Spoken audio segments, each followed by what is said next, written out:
స్తోత్రం కలుగునుగాక. ప్రభునందు ప్రియులారా, ఈరోజు దేవుని గుణలక్షణాల్లో 3వ భాగముగా వేదాల్లో ఉన్నటువంటి సర్వవేదముల్లో సత్యక్రీస్తు అనే వాక్య భాగాన్ని చదువుకుందాం. వేదాల్లో ఎదురులేని క్రీస్తుగా దేవుడు ఎలాగ రుజువు చేయబడ్డాడో ఆ విషయాలను కూడా జ్ఞాపకం చేసుకుందామండి. దాని గురించి మొదటగా బైబిల్ గ్రంథములో నుండి ఇర్మియా గ్రంథము 6వ అధ్యాయము 16వ వచనములో దైవ గ్రంథం ఇలాగును సెలవిస్తూ ఉంది.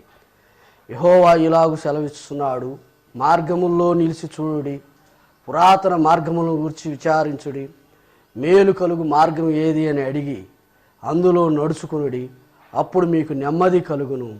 అయితే వారు మేము అందులో నడుచుకొనుచున్నామని చెప్పుకొనుచున్నారు. అలాగే సహాయకరముగా యెషయా గ్రంథము 49వ అధ్యాయము మొదటి వచనము చదివినట్లయితే ఆయురాలు కూడా ఇవ్వబడ్డాయి. దాని విషయంలో కూడా మనము ఒక మాటను జ్ఞాపకం చేస్తున్నాను. కీర్తనల గ్రంథము 49వ అధ్యాయము మొదటి వచనము మనం చూసినట్లయితే ఆ భాగాలు ఇలా సెలవిస్తూ ఉన్నాయి. సర్వజనులారా ఆలకించండి, సామాన్యులేమి సామంతులేమి, ధనికులేమి దరిద్రులేమి, లోక నివాసులారా మీరందరూ ఏకముగా కూడి చెవియొగ్గుడి అనే మాట చెప్పబడతా ఉంది. అలాగే సహాయకరంగా పద్యభాగములో కూడా సుమతి శతకము, వినదగునెవ్వరు చెప్పిన వినినంతనే వేగరపడక వివరంపదగున్ కనికల్ల నిజము తెలిసిన మనుజుడెప్పుడు నీతిపరుడు నిక్కము సుమతి. చిన్న ప్రార్థన చేసుకుందామండి. ప్రార్థన. అత్యంత ప్రేమాభరితుడైన మహాపరిశుద్ధుడా, మీకు వందనాలు స్తోత్రాలు చెల్లిస్తున్నాం. వేదం మీది నాయన, వేదాల్లో ఉన్నటువంటి మిమ్మల్ని రుజువుపరచడానికి మీరు ఇచ్చిన చక్కటి అవకాశాన్ని బట్టి స్తోత్రాలు చెల్లిస్తున్నాం. ఈ సందర్భంలో మా ప్రియులు నాయన, ఒలివల ఛానల్ అధినేత అయినటువంటి మా ప్రియ దైవజనులు నాయన రత్నకుమారయ్య గారిని బట్టి, అలాగే వినుకొండలో మాకు సహకారులుగా ఉన్న దైవజనులు జాషువా డానియల్ అయ్య గారిని బట్టి, అలాగే మా ప్రియులునైనా మమ్మల్ని షూటింగ్లో నడిపిస్తున్న శ్యామ్ కుమార్ అయ్య గారిని బట్టి, వారి కుటుంబాలను సంఘాలను బట్టి జ్ఞాపకం చేస్తున్నాం. అలాగే నీ దాసుడిగా నిలిచి ఉండగా మీ ఆత్మ సహాయం ఇచ్చి నడిపించండి. మీరే నాకు అన్ని విధాలుగా సహాయం చేసి మహిమ పొందుతారని ఈ కొద్ది మనవులు మా ప్రాణప్రియుడును రక్షకుడును నా మంచి కాపరి నా మంచి బోధకుడైన వాక్యమై ఉన్న యేసయ్య పరిశుద్ధమైన నామములోనే కృతజ్ఞతా స్తుతి స్తోత్రములు చెల్లించి ప్రార్థన చేసి అడిగి వేడుకుంటున్నాం మా పరలోకపు తండ్రి, ఆమె. ప్రభునందు ప్రియులారా, సమస్తమును పరీక్షించి మేలైదాన్ని చేపట్టండి అని ఇర్మియా ప్రవక్త ఆ విషయాన్ని వినిపిస్తూ ఉన్నారు. అలాగే కీర్తన గ్రంథకర్త కూడా సర్వజనులారా ఆలకించండి అని అనేక రకాల శాఖల ప్రజలను దేవుడు కోరుతూ ఉన్నాడు. అలాగే సుమతి పద్యములో కూడా ఎవరేది చెప్పినా వినేదంతనే వేగరపడక వాటిని వివరించిన తర్వాత దాని ప్రకారం వెళ్ళాలని దైవగ్రంథం సెలవిస్తూ ఉంది. అలాగే మనం గమనించినట్లయితే లేవియాకాండము 16వ అధ్యాయము దాదాపుగా 5 నుండి 10 వచనాలు చూస్తే అక్కడ 2 మేకలు ఇవ్వబడతా ఉన్నాయి. ఆ 2 మేకల్లో కూడా ఒక మేక మీద యెహోవా పేరట చీటి అనేది ఒకటి రాయబడతా ఉంది. మరొక మేక పేరుట విడిచిపెట్టుట అనే పేరు ఇడిచిపెట్టబడతా ఉంది ప్రియులారా. అలాగైతే ఏ మేక పేరైతే యెహోవా పేరట అనే చీటి రాయబడి ఉందో అది మాత్రమే దహన బలిగా, పాప పరిహారార్థ బలిగా దేవుడు ఎన్నుకున్నటువంటి ఆ మేకను లేదా గొర్రెగా చెప్పబడతా ఉంది. అలాగే ఆ విషయాలను కూడా బైబిల్ గ్రంథంలోని తేట తెల్లముగా కొన్ని విషయాలు అవసరతను బట్టి ధ్యానం చేద్దాం ప్రియులారా. అయితే ఈ మేక లేదా గొర్రె అనేది యోహాను సువార్త 1వ అధ్యాయం 29-36 వచనాలు చూస్తే నడుస్తున్న యేసు వైపు చూస్తూ, ఇదిగో ఇతడే లోక పాపమును మోసుకొని పోవు దేవుని గొర్రె పిల్ల అని చెప్పబడతా ఉంది. అలాగే ఎంగేది అనే పదానికి అర్థం మేకపిల్ల యొక్క రక్తపు ఊట లేదా గొర్రె పిల్ల యొక్క రక్తపు ఊట అనే విషయాన్ని తెలియజేస్తూ ఉంది. అయితే అదే విషయంలో కూడా సంస్కృతంలో యజ్ఞము అనే పదానికి అర్థం చెప్పబడతా ఉందండి. యా అనగా వెళ్ళిపోవుట, జ్ఞా అనగా పుట్టి చచ్చి మరలా బ్రతుకుట అనే పదాన్ని అర్థమిస్తూ ఉంది. అది యజ్ఞము అనేది సంస్కృత పదం. అయితే బైబిల్ గ్రంథంలో ఇవ్వబడినటువంటి మేకల విషయం గమనిస్తే ఆ రోజున యేసుక్రీస్తు ప్రభువారు కూడా పశువుల పాకలో పశువుల తొట్టిలో పశువుగా జన్మించాడని 1 కొరింథీయులకు రాసిన పత్రిక 5వ అధ్యాయము 7వ వచనములో ఆయన బలి అయినటువంటి పస్కా పశువు అని చెప్పబడతా ఉంది ప్రియులారా. ఆ వివరాలు కొన్ని బైబిల్ గ్రంథం నుంచి మనం చూస్తాం.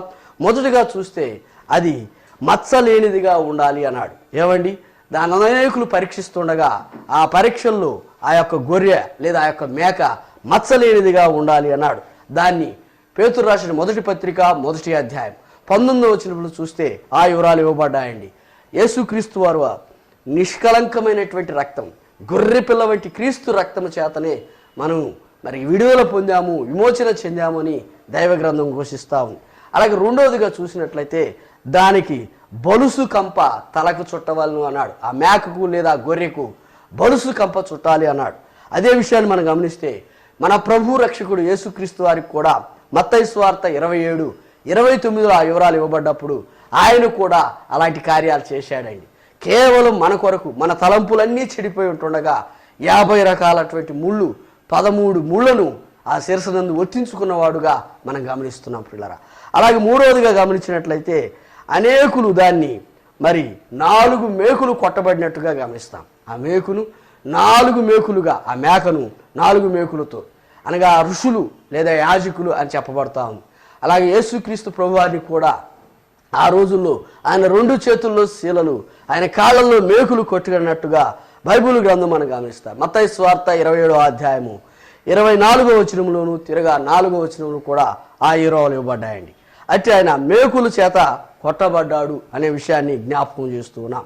అంత మాత్రమే కాదు పిల్లరా, ఆ యొక్క 4 యాజకులు దాని యొక్క ఆ శరీరాన్ని, చర్మాన్ని వారు పంచుకున్నారు, ఒలుచుకున్నారు అనే విషయం చెప్పబడతా ఉంది.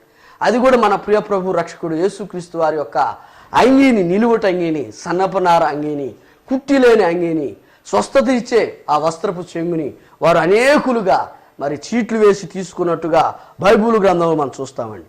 యోహాను సువార్త 19వ అధ్యాయం 24వ వచనంలోను, మత్తయి సువార్త 27వ అధ్యాయం 35వ వచనంలో కూడా ఆ వివరాలు తేట తెల్లంగా దేవుడు తెలియజేసిన వాడుగా ఉన్నారు. అంత మాత్రమే కాదు పిల్లరా, యేసు ప్రభు వారితో పాటు 2 దొంగలు, ఎడవైపునటువంటి గెస్టాస్ అనే దొంగ, కుడివైపు ఉన్నటువంటి డిస్మస్ అనే దొంగ, 2 దొంగలు ఉన్నప్పుడు కూడా వారు నలగ కొట్టబడ్డారు, వాస్తవంగా సిలువేయబడ్డారు, వారి ఎముకలు ఇరగ కొట్టబడ్డాయి. అయితే యేసుక్రీస్తు వారి జీవితంలో మనం చూసినట్లయితే ఆ స్వభావం లేదండి. వాక్యం యొక్క ప్రవచన వాక్యము నెరవేర్పు కనుక ఒక్క ఎముకైనను ఇరగగొట్టరాదు అని రాయబడతా ఉంది. అనగా యేసుక్రీస్తు వారి గురించి యోహాను సువార్త 19వ అధ్యాయం 33వ వచనం మనం గమనించినట్లయితే ఒక్క ఎముక కూడా యేసు ప్రభు వారి విషయంలో ఎలాగ తండ్రి యొద్ద నుంచి ఆయన జన్మించాడో పరిశుద్ధాత్మ ద్వారా తిరుగు అదే రీతిగా వెళ్ళేదాని కొరకు ఒక్క ఎముక కూడా ఇరగకొట్టలేదండి. అలాగే చేదు రసాన్ని అనగా సోమరసాన్ని ఆ యొక్క మేకకు లేదా గొర్రెకు వారు తాపించినట్టుగా రాయబడతా ఉంది. బలి పశువుగా తాగించబడి. అలాగే యేసు ప్రభు వారి జీవితంలో కూడా మత్తయి సువార్త 27వ అధ్యాయం 34వ వచనం చూస్తే ఆయనను ఉసోపుతో ఆ యొక్క చెరకును తాగించినట్టుగా బైబిల్ గ్రంథంలో చెప్పబడతా ఉంది పిల్లరా.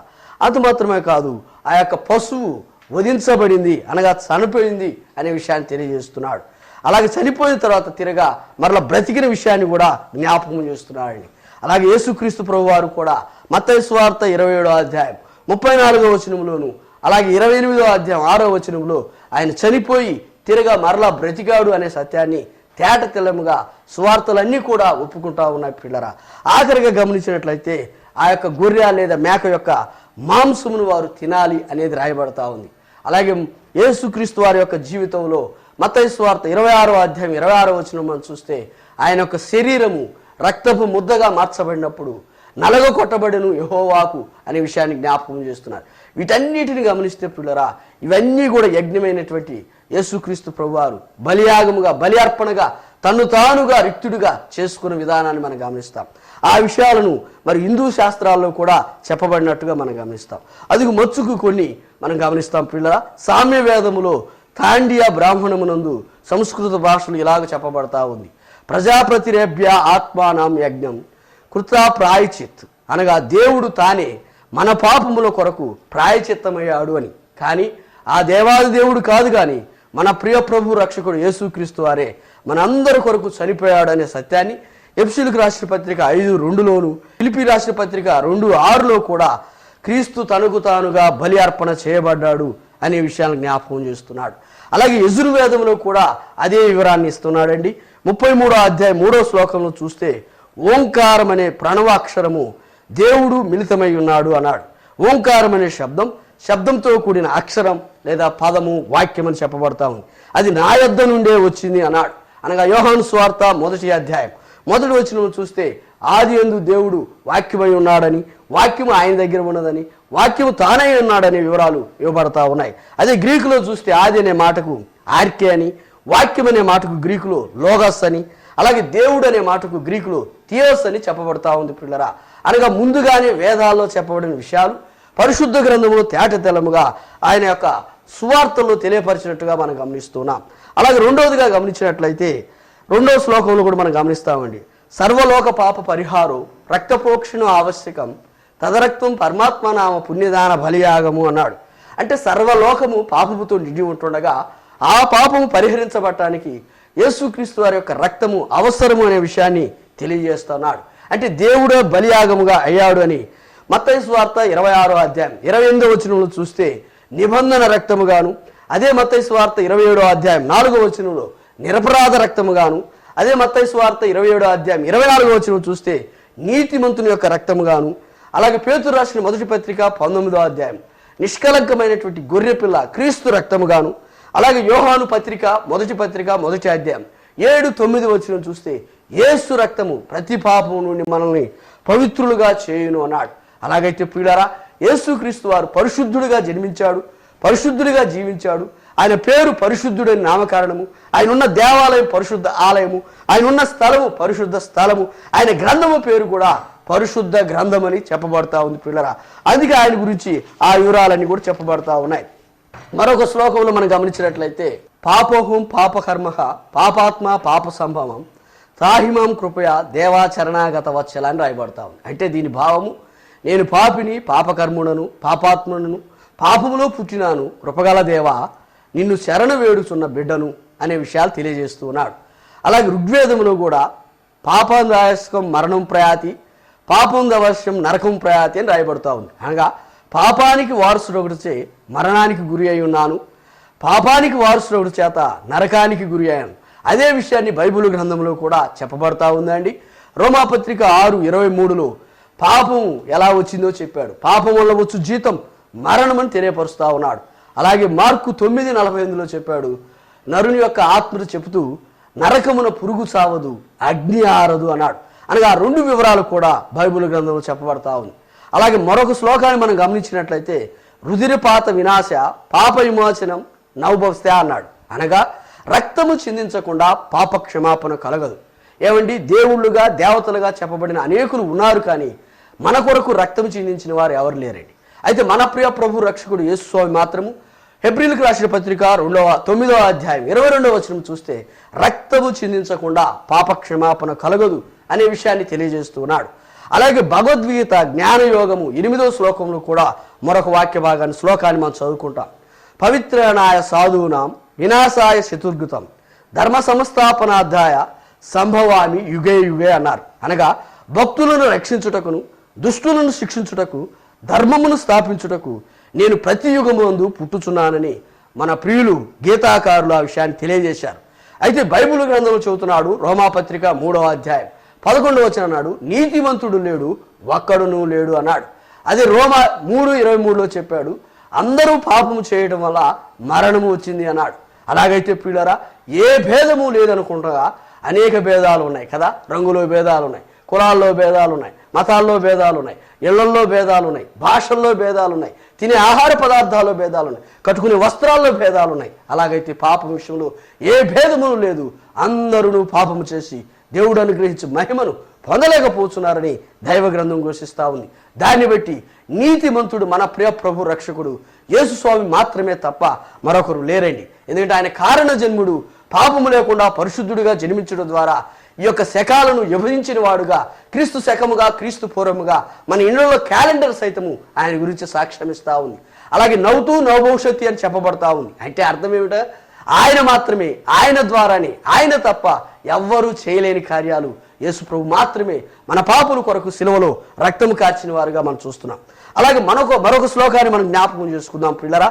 శతపథ బ్రాహ్మణములు బృహదారణ్య కోపానిషత్తునందు రాయబడినటువంటి విషయం, అసతోమ సద్గమయ తమసోమ జ్యోతిర్గమయ మృత్యోమ్య అమృతంగమయ అని రాయబడతాం. అంటే ఓ దేవా, అసత్యమైన నన్ను సత్యములోనికి, చీకటైన నన్ను వెలుగులోనికి, మృతుడినైన నన్ను అమృతములోనికి నడిపించుము. అలాగైతే పిల్లరా, ఒకప్పుడు చీకటిగా ఉన్నాము అని పేతురు రాసిన పత్రికలో 2:8 పూర్వం మీరు చీకటై ఉంటిరి అనే విషయాన్ని తెలియజేస్తున్నారు. అలాగే వెలుగుగా చెప్పబడినప్పుడు యోహాను సువార్త 12:46 యేసుక్రీస్తు లోకమునకు వెలుగు అనే విషయాన్ని తెలియజేస్తా ఉన్నారు పిల్లరా. అలాగే జీవం అనే మాట కూడా మనం గమనిస్తే యోహాను సువార్త 11:25 చూస్తే జీవమును పునర్ధానమును నేనే అని యేసుక్రీస్తు వారు మాత్రమే చనిపోయి తిరిగి లేచిన వారుగా ఆయన సమాధి ఇప్పుడు కూడా ఖాళీ సమాధిగా మనం చూడగలుగుతున్నాం.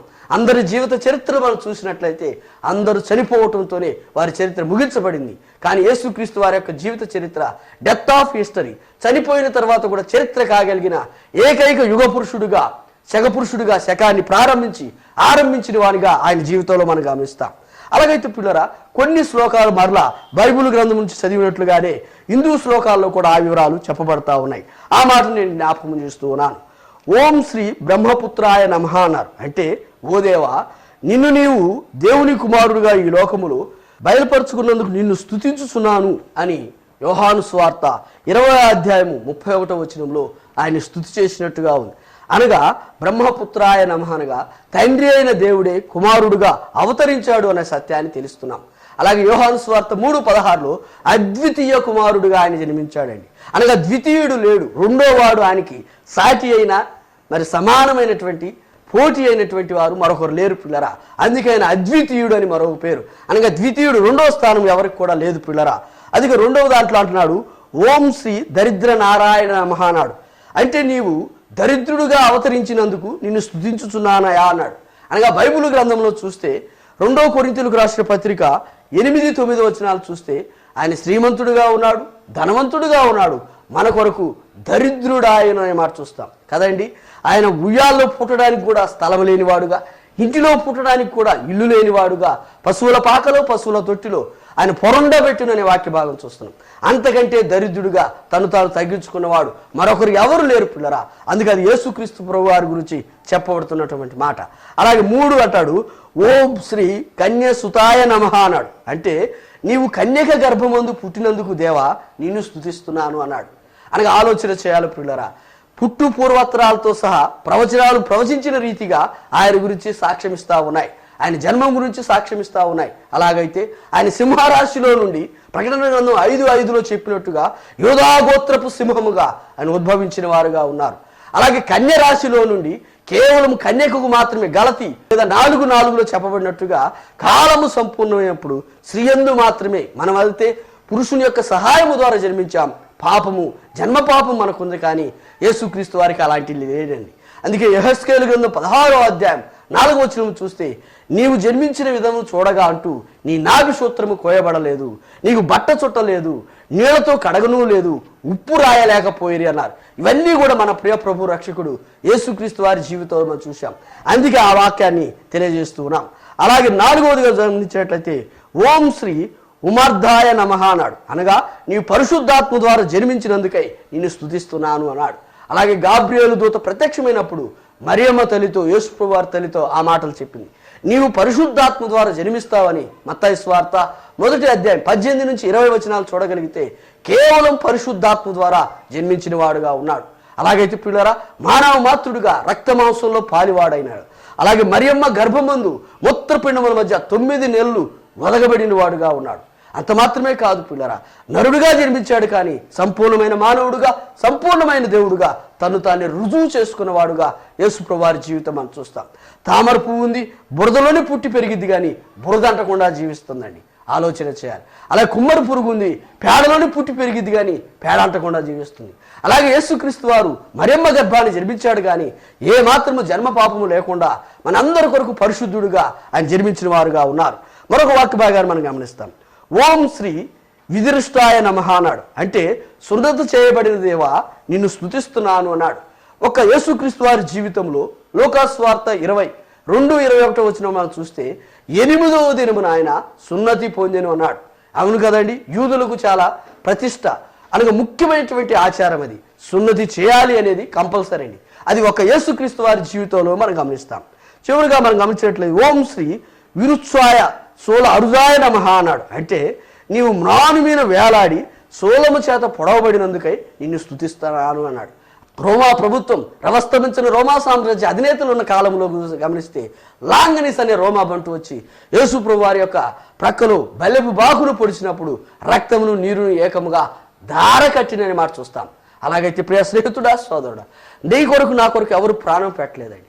వాస్తవంగా చెడిపోయింది మనం, పాపం చేసింది మనం, అబద్ధాలు ఆడింది మనం, ఎల్లరాని స్థలాలు వెలిసింది మనం. కానీ మనందరి విషయమై యెహోవా ఆయన నలుగు కొట్టుటకు యెహోవాకి ఇష్టమైన అన్నట్టుగా శిలువ మ్రానులో ఆయన వేలాడిన వాడుగా, శాపగ్రస్తులైన మన కొరకు శాపగ్రాహిగా వేలాడిన యేసుక్రీస్తు ప్రభువాన్ని మనం చూస్తూ ఉన్నాం.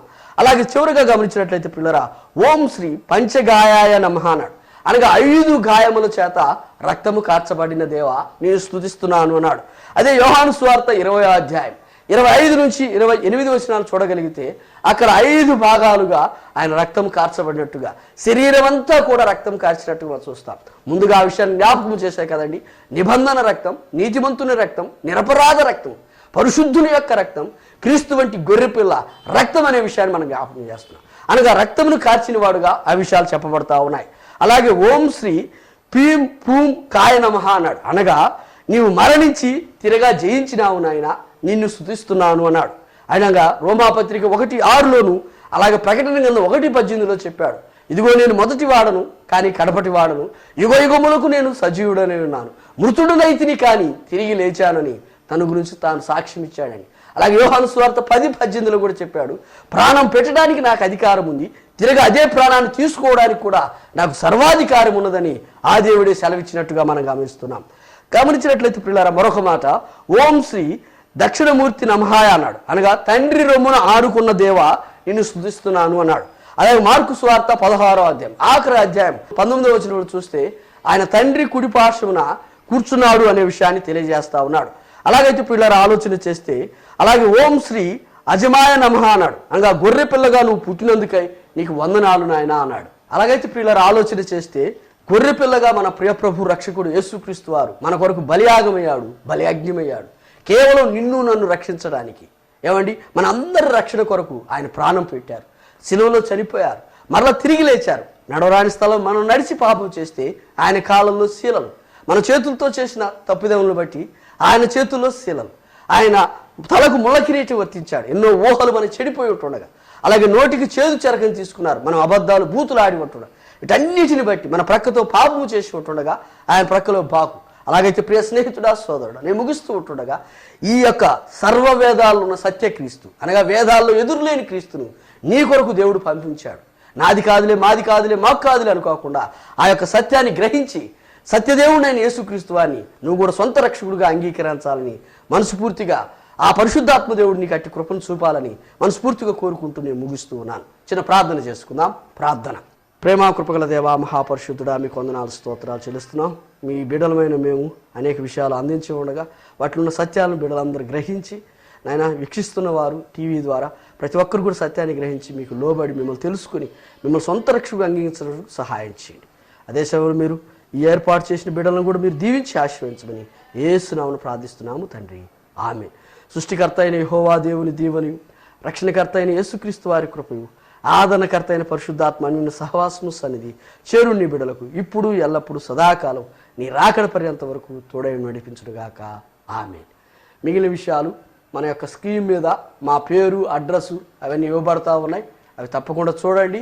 దయచేసి మీకు ఏదైనా ప్రార్థన అవసరాలు ఉంటే మా యొక్క ఫోన్ నెంబర్ 996383651 సంప్రదించవచ్చు.